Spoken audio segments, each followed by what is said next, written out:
Chers auditeurs, je vous souhaite la bienvenue à votre rendez-vous musical Appassionato sur Radio Judaïka 90.2 FM, que vous pouvez également suivre en streaming sur notre site radiojudaïka.be.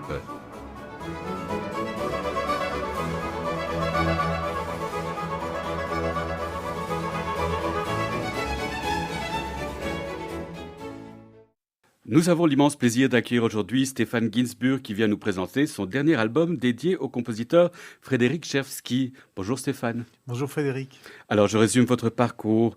Après avoir obtenu un master en musique, vous perfectionnez auprès de Paul Badura-Skoda, Claude Elfer, Jérôme Lowenthal et Vitaly Margoulis. Vous êtes lauréat du concours Tenuto de la radio et télévision flamande et recevez en 1999 le prix Pellemans de l'Union des compositeurs belges pour votre implication dans la création de musique contemporaine belge.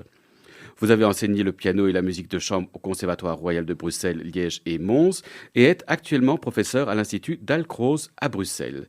Vous êtes également bachelier en philosophie des sciences de l'Université libre de Bruxelles et docteur en art de la Vrije Universiteit Bruxelles et du Koninklijk Conservatorium Bruxelles. Vous vous produisez aux Nuits du Botanique, à Ars Musica, à l'Academia Chigiana ou au Festival Musique Action. Ardent défenseur de la musique de notre temps, vous collaborez avec de nombreux compositeurs tels que Frédéric Chevsky, Jean-Luc Favchan, Stéphane Prinz, Alec Hall et Mathieu Shlomowitz, dont vous avez créé des œuvres.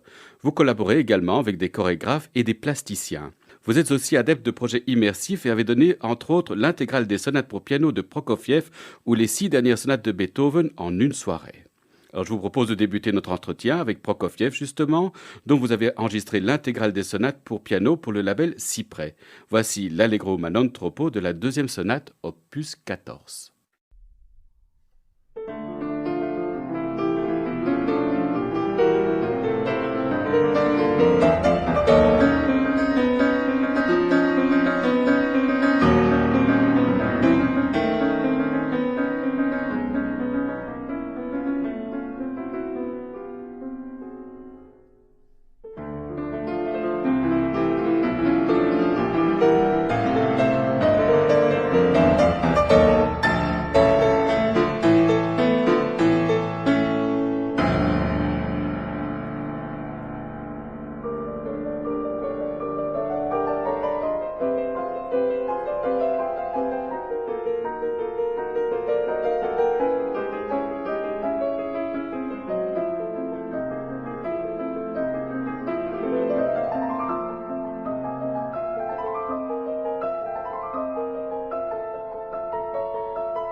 L'Allegro ma non troppo de la deuxième sonate opus 14 de Serge Prokofiev dans l'interprétation de notre invité Stéphane Ginsburg. Dites-nous Stéphane, venez-vous d'une famille de musiciens? Pas du tout.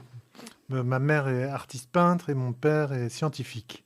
Alors, Mais mélomanes, tous les deux, très mélomanes. donc vous avez été quand même initié un petit peu. Baigné dans la musique, parce qu'on écoutait de la musique à la maison.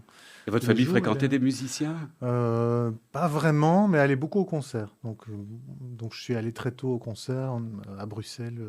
Alors comment avez-vous décidé de vous investir dans la musique classique de notre temps? Quel a été le déclencheur?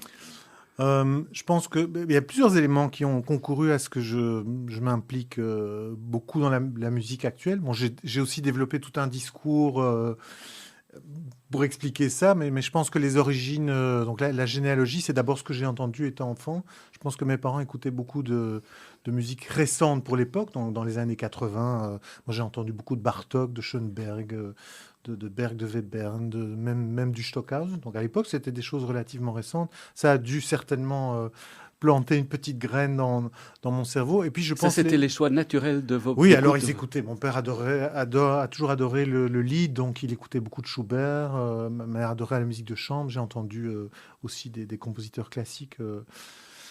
Et ils écoutaient aussi beaucoup de pop et de musique rock. Donc c'était vraiment un univers musical très, très, très, très large. J'ai eu beaucoup de chance. Et puis les rencontres, en fait. C'est-à-dire les rencontres que vous faites en dehors de votre famille. Quand vous commencez à sortir de chez vous, à rencontrer des professeurs, d'autres musiciens. Je crois que j'ai eu la chance de rencontrer des musiciens que ça intéressait et qui m'ont stimulé à poursuivre dans cette direction. Et les premiers musiciens avec lesquels j'ai joué, donc avec lesquels je suis monté sur scène assez tôt, j'étais encore étudiant au conservatoire, faisaient de la musique de leur temps, de la musique actuelle. Donc ça a été quelque chose de naturel et il n'y a pas vraiment eu, disons, de rupture, de dissociation, de coupure avec ce que je considérais comme le répertoire, le grand répertoire, et qu'on appelle encore aujourd'hui le grand répertoire classique. Donc toute la musique qui va de la fin du 18e à la fin du 19e. Pour moi, ça constituait une continuité jusqu'à maintenant, jusqu'à aujourd'hui. Et puis je dirais que l'argument supplémentaire, c'est que j'ai besoin de travailler avec des compositeurs vivants. Donc j'ai besoin d'envisager le rapport que j'aurais pu avoir en tant que musicien à l'époque de Beethoven, par exemple. Je crois que ça devait être fascinant de travailler avec un personnage fascinant et difficile, en travaillant avec des compositeurs actuels. Alors évidemment, c'est pas la même chose, très difficile. On ne peut se baser que sur des documents, des lettres, des rapports faits par les interprètes de l'époque. Mais je pense qu'il y a beaucoup de similitudes et on a, en tant qu'interprète, beaucoup à apprendre des rapports et des relations qu'on a avec des compositeurs vivants. Je ne pourrais pas vivre dans un univers muséal uniquement comprenant uniquement des compositeurs décédés qui ne sont plus là. Alors justement, vous collaborez avec des compositeurs vivants. Est-ce que vous vous autorisez des conseils? Est-ce qu'il y a un dialogue qui s'instaure entre vous, l'interprète, et eux, créateurs ou compositeurs? Alors il y a plusieurs cas de figure. Soit je joue des œuvres qui ont déjà été écrites, et je n'ai pas de rapport direct ou prolongé avec les compositeurs. Ça peut arriver qu'on leur donne un coup de fil ou qu'on leur écrive ou qu'on les rencontre une fois parce qu'on a quelques questions. Soit on travaille vraiment en, en amont, c'est-à-dire on participe au processus créatif et on voit le compositeur en train de créer. Ça, c'est très intéressant parce qu'on est en partie acteur de ce qui se passe parce que le compositeur écrit pour vous, littéralement. Donc j'ai eu la chance de pouvoir créer des œuvres qui ont été écrites pour moi. Ce qui est très intéressant, ce que j'ai découvert, c'est que une partition a l'air d'être quelque chose de figé, qui ne bouge pas. Et c'est vrai que quand on prend, je vais reprendre l'exemple de Beethoven, on prend une partition de Beethoven, ça a l'air d'être quelque chose qui est figé pour l'éternité, et on oublie qu'il y a eu un processus créateur, et que même après ce processus créateur, il y a eu un processus éditorial, c'est-à-dire qu'il a fallu reconstituer ce que pouvait être la partition originale, sans oublier aussi que parfois on a plusieurs versions des mêmes œuvres. Qu'il raturait beaucoup. Voilà, et les compositeurs ne sont pas des gens qui décident, en tout cas pour la plupart, de fixer une œuvre dans le marbre. C'est un processus qui est mouvant jusqu'à ce que ça ne soit plus possible de le modifier. À terme, la compositrice ou le compositeur finit par disparaître, et donc là, la pièce reste en l'état. En travaillant avec des compositeurs, ce qu'on voit, c'est que c'est un matériau mouvant qui peut être assez facilement changer, modifier. Donc le compositeur ou la compositrice peut décider de, voilà, là je change une dynamique, je change une harmonie, une note, j'enlève tel passage, je vais ajouter, je trouve que la fin est trop brève, j'ajoute. Ça c'est très très instructif. En Oui, tant qu'interprète, très instructif. c'est le cas de Bruckner qui nous laisse plusieurs versions de ses symphonies. Oui, hein, ou c'est plus Schubert qui il laisse plein d'œuvres inachevées. achevé. Oui, ou plusieurs versions d'opéra de Mozart. C'est vraiment quand on a tendance à oublier ça, mais c'est quand même un matériau très mouvant. Alors dites-nous, êtes-vous également compositeur? Ça m'est arrivé de composer, mais je ne dirais pas que je suis compositeur. C'est un métier à part entière. Il faut avoir envie de faire ça. Il faut avoir le temps de le faire.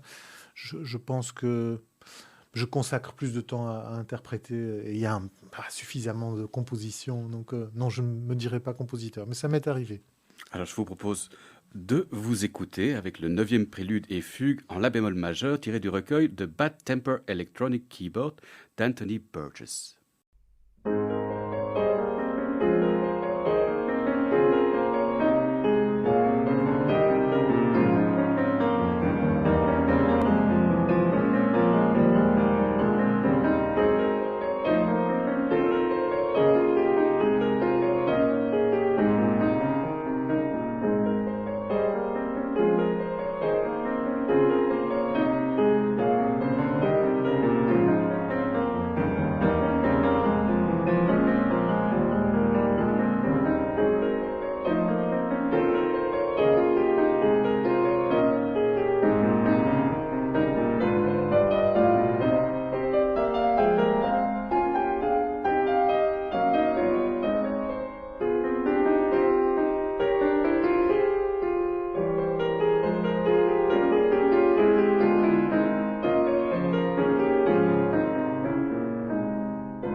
le 9e prélude et fugue en la bémol majeur tiré du recueil de Bad Tempered Electronic Keyboard d'Anthony Burgess dans l'interprétation de notre invité Stéphane Ginsburg, une parution du label Grand Piano. Alors donc, vous avez créé des œuvres en première mondiale. Est-ce que les compositeurs sollicitent votre conseil ou pas vraiment ? Je suis d'abord sollicité par des compositeurs qui m'envoient leurs œuvres. Parfois je les joue, parfois je ne les joue pas par affinité ou par intérêt ou par désintérêt. Et puis je collabore, voilà, j'ai quand même un groupe de compositeurs avec lesquels je collabore et j'ai collaboré dans le passé régulièrement. Et donc là, on a vraiment...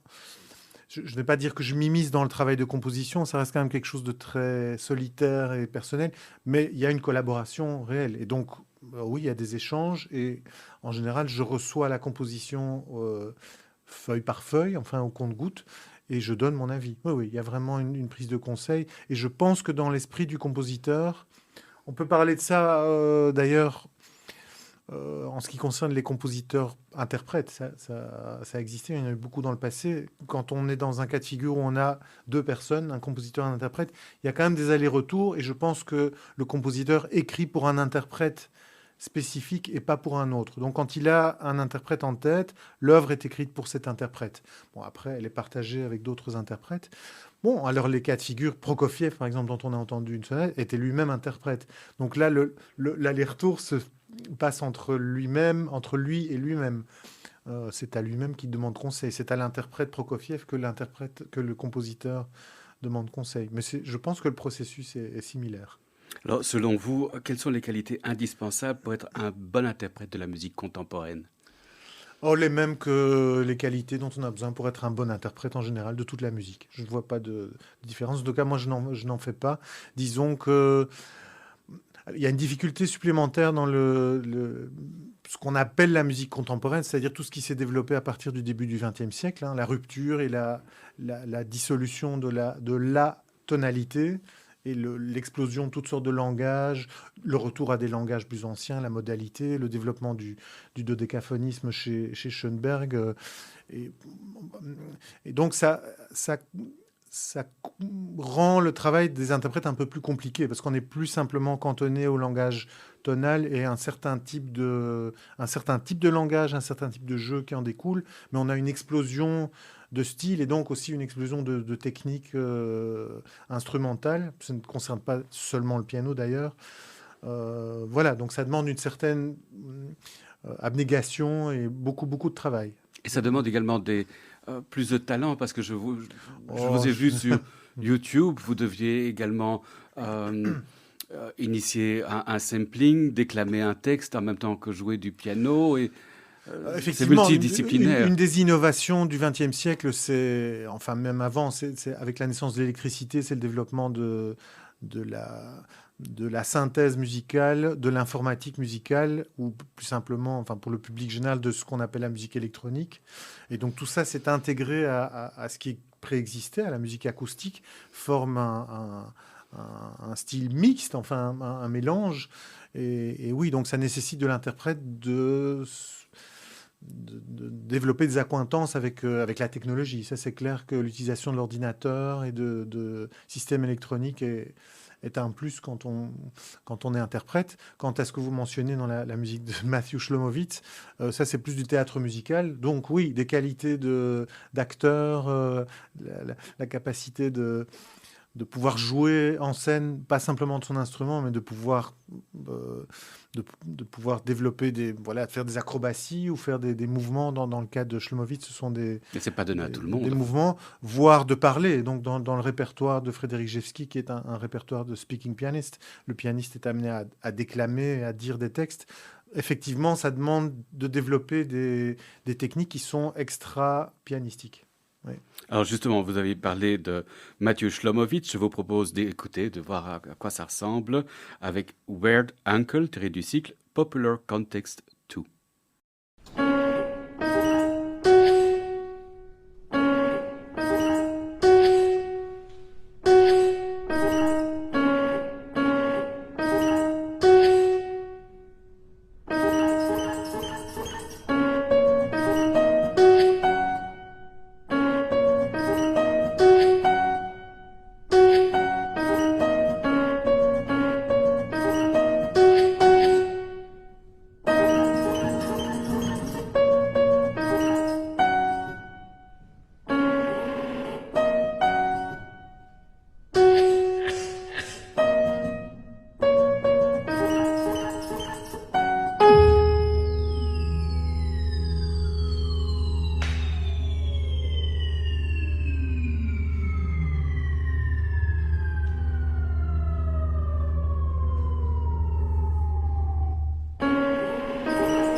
Weird Uncle tiré du cycle Popular Context 2 du compositeur Matthew Shlomowitz dans l'interprétation de notre invité Stéphane Ginsburg.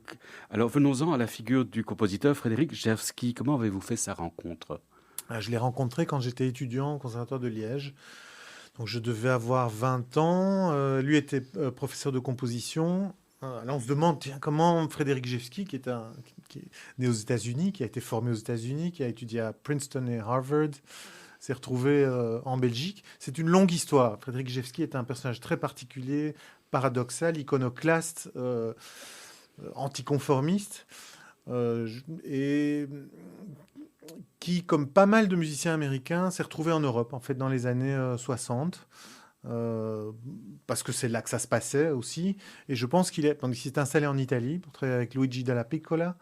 Et là, il a développé quelque chose. Il a fondé un groupe de musique électronique, très précoce, hein, improvisation électronique. Et donc, il a fait partie de toute cette mouvance des années 60 qui gravitait autour de Darmstadt, du festival de Darmstadt, c'est-à-dire Stockhausen, Berio, Donatoni et Henri Pousseur, qui était le compositeur belge à l'époque qui était associé à l'école de Darmstadt. Et quand Henri Pousseur est devenu directeur du Conservatoire de Liège, je passe sur toutes les péripéties biographiques de Frédéric Rzewski, qui retournait entre-temps aux États-Unis.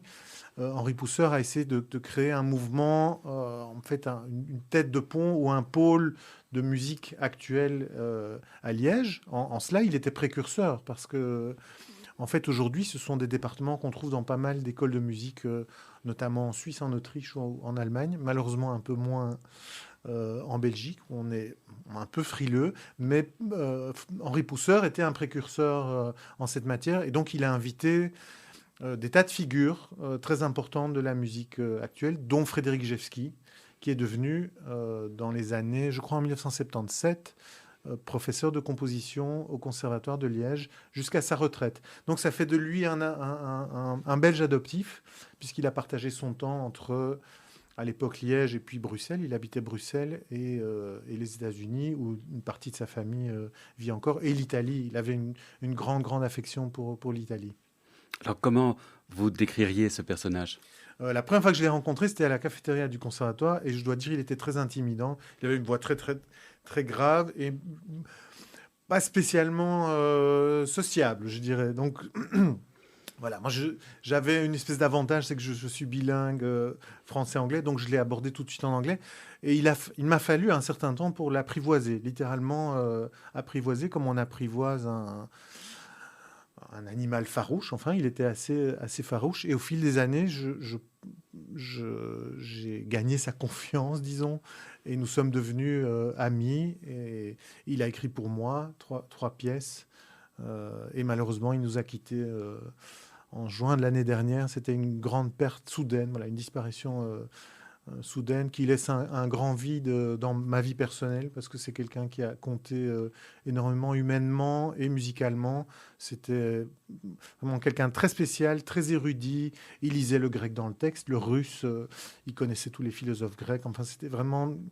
Et en même temps, quelqu'un qui fondait sa réflexion sur un énorme corpus de savoir, mais qui arrivait toujours à penser en dehors des chemins établis, qui avait un esprit de contradiction mythologique. Les discussions avec lui, on était certain de se retrouver à un endroit diamétralement opposé de là où on était parti. Ça, c'était un plaisir. Et puis un grand improvisateur aussi, et un grand pianiste, il ne faut pas l'oublier. Il a créé des pièces de Stockhausen et de pas mal de compositeurs de son époque. Donc c'était aussi un musicien, un interprète immense. Alors comment est-ce que vous décririez son œuvre? Polyforme, polystylistique, syncrétique, donc en absorbant toutes sortes de styles. Je dirais que sa pièce la plus connue est un cycle de 36 variations basé sur la chanson révolutionnaire chilienne El Pueblo Unido Jamás Será Vencido. Bon, ça indique aussi ses accointances avec, je dirais peut-être le communisme et l'anarchisme. C'est quelqu'un qui a toujours été préoccupé par les luttes sociales, et donc beaucoup de ses amis étaient dans ce combat. Il était personnellement ami de Sergio Ortega, qui a écrit cette chanson. Et il a écrit là un cycle immense de 36 variations, un peu sur le modèle des variations Goldberg de Bach, en passant par une multitude de styles. Donc on a là-dedans le style classique, du style romantique, ça ressemble à du Brahms, ça ressemble à du Schumann, mais c'est aussi des emprunts au jazz, des emprunts à la musique populaire, à la musique de combat, la musique ouvrière, mais également au dodécaphonisme webernien. Donc je dirais que ça, c'est son style. En même temps, c'était quelqu'un qui était avide d'expérience, donc il a vraiment exploré tous les recoins de ce qui était disponible à son époque. Et il a aussi inventé, ou il a été précurseur d'un style qui est ce style speaking pianiste que j'ai exploré dans mon dernier album, où le pianiste doit en même temps qu'il joue dire un texte. Donc c'est en fait rien d'extrêmement nouveau si on se base sur ce que faisaient les troubadours au Moyen Âge, qui étaient des gens qui s'accompagnaient en racontant des histoires et en étant des musiciens itinérants de village en village. Lui a amené ça dans le répertoire classique. C'est assez inhabituel et comme vous le disiez, oui, ça demande à un interprète classique qui a été en général formé au conservatoire à jouer son instrument et pas autre chose, de développer des compétences et des connaissances qui dépassent celles du piano. Et techniquement, ce sont des œuvres difficiles à jouer. Les œuvres de Frédéric Rzewski sont très difficiles à jouer. Alors, elles ne sont pas toutes également difficiles. D'ailleurs, il avait beaucoup de plaisir à dire que il avait pris Chopin comme exemple. Il citait la quatrième ballade de Chopin en disant « Mais la quatrième ballade de Chopin n'est pas une œuvre très difficile, sauf les 2 dernières pages. » Et je pense, disait-il, qu'il a fait ça exprès parce qu'il voulait, de cette manière, rendre la pièce inaccessible aux pianistes médiocres. Donc, Frédéric faisait un peu la même chose. Il y a effectivement des passages dans ces pièces qui sont très abordables et d'autres qui sont très très très difficiles. Et voilà, lui-même étant un pianiste virtuose, il pouvait se permettre d'écrire des choses extrêmement difficiles à jouer. Alors, vous êtes dédicataire d'America et de Dear Diary. Comment avez-vous reçu cet honneur? En discutant avec lui, hein, comme j'expliquais, voilà, on passait beaucoup de temps. C'est quelqu'un qui aimait aller au café, boire une bière et discuter de tout, de la politique américaine, de la politique israélienne d'ailleurs. On en a beaucoup discuté, de musique. C'était quelqu'un qui critiquait beaucoup. Hein. Il avait un regard extrêmement aiguisé et critique sur tout ce qui se passait. Et puis voilà, de fil en aiguille, on en est venu à se dire, tu vas écrire une pièce pour moi, ou j'ai envie d'écrire une pièce pour toi. Donc je lui ai suggéré, pour Dear Diary, c'est lui qui a eu l'idée des textes, donc c'est lui qui a écrit les textes. On a un cycle de 5 pièces dont les sujets sont des choses qui lui tenaient à cœur. Donc il y a un texte sur le capitalisme, il y a un texte sur l'école qui est très amusant, qui est un dialogue entre lui et sa fille, sur l'absurdité de l'école. On voit tout de suite où se situe le personnage. On a un texte sur Gaza. Voilà, mais Gaza à l'époque romaine. On a un texte sur comment Dieu a nommé les choses dans la réalité. Donc c'était aussi des questions très philosophiques. Ce sont des textes qu'il écrivait lui. Ça, ce sont des textes qu'il a écrits lui. Il n'a pas toujours utilisé des textes qu'il a écrits lui. Donc il y a une très grande pièce qui se trouve sur ce disque qui s'appelle De Profundis et qui est basée sur la lettre que Oscar Wilde a écrite en prison. Donc Oscar Wilde a été emprisonné parce qu'il était homosexuel. En Angleterre, à l'époque, c'était un crime qui était passible de prison. Et il écrit en prison une lettre de rupture à son amant, qui est évidemment Oscar Wilde. On se doute que ce n'est pas une simple lettre de 4 pages. C'est une gigantesque lettre dans laquelle il explore les abysses de son esprit et de la souffrance qu'il endure dans cette cellule, avec des questions philosophiques. Et donc Frédéric a procédé à une espèce de découpage des parties qui lui semblaient les plus intéressantes. Donc ça, c'est un texte d'Oscar Wilde. Et la pièce America que vous mentionniez et que Frédéric a aussi écrite pour moi est basée sur un poème d'Allen Ginsberg. Donc ça, c'est moi qui lui ai suggéré de se baser sur le poème America de Ginsberg. Mais le texte est en fantôme. C'est-à-dire qu'il n'est pas utilisé directement dans la pièce, mais la pièce suit le schéma versifié du poème, sans en utiliser le texte. Alors, je vous propose d'écouter Names, tiré du cycle Dear Diary du compositeur Frédéric Rzewski. Stefan Ginsburg est au piano.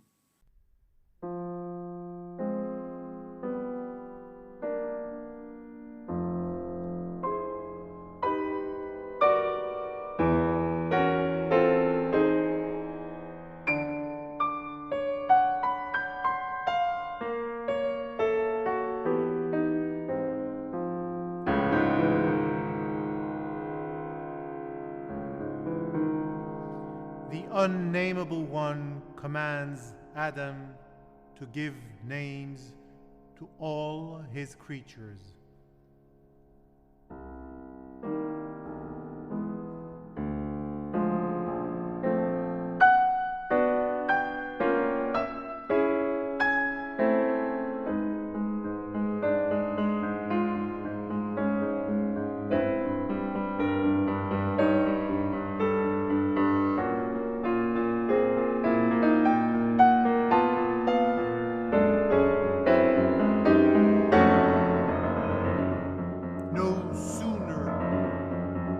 Does he do so, then he begins also to destroy them.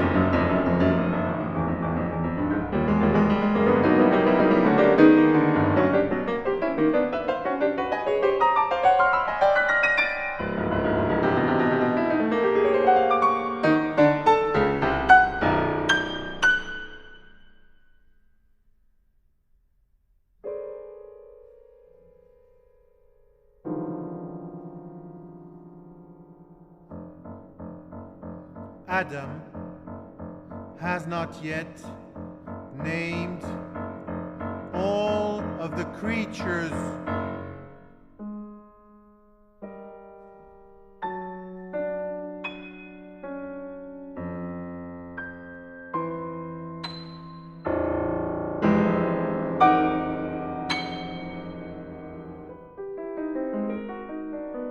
But already destroying them. Who then will give them?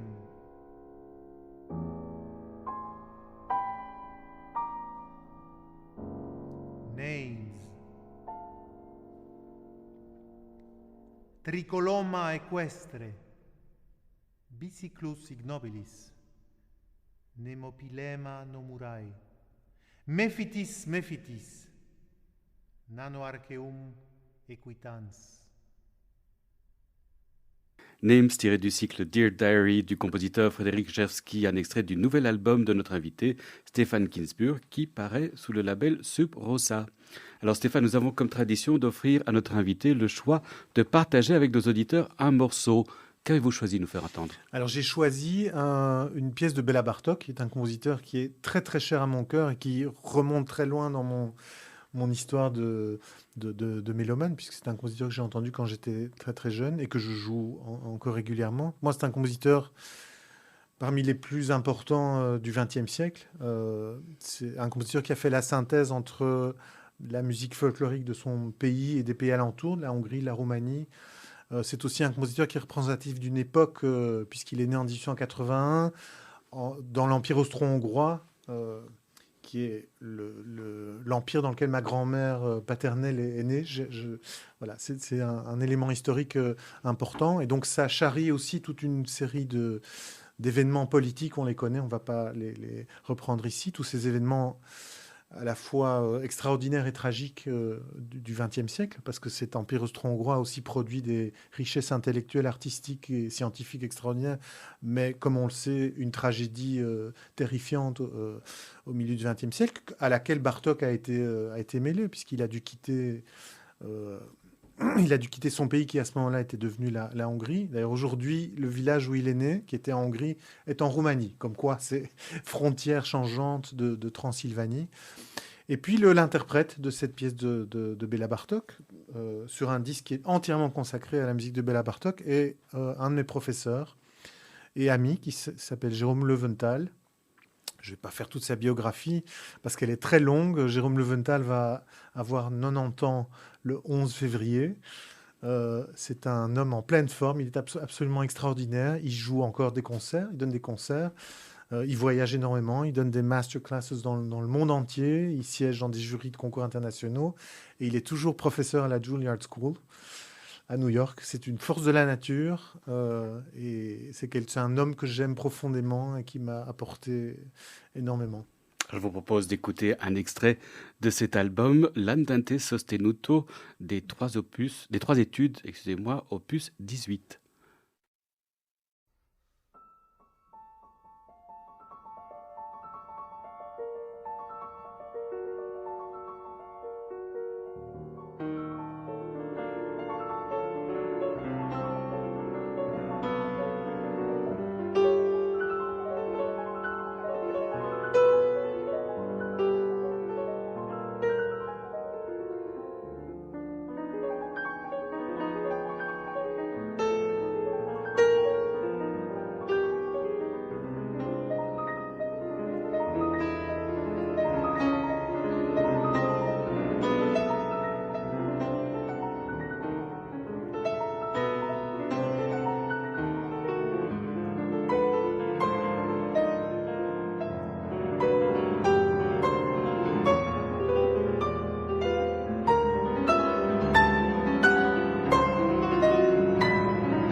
Alors nous venons d'écouter l'Andante Sostenuto, extrait des trois études, opus 18 de Béla Bartók, dans l'interprétation de Jérôme Lowenthal. Il s'agissait du choix de notre invité, Stéphane Ginsburg. Votre émission de musique classique Appassionato touche ainsi à sa fin. Merci beaucoup Stéphane Ginsburg d'avoir accepté notre invitation.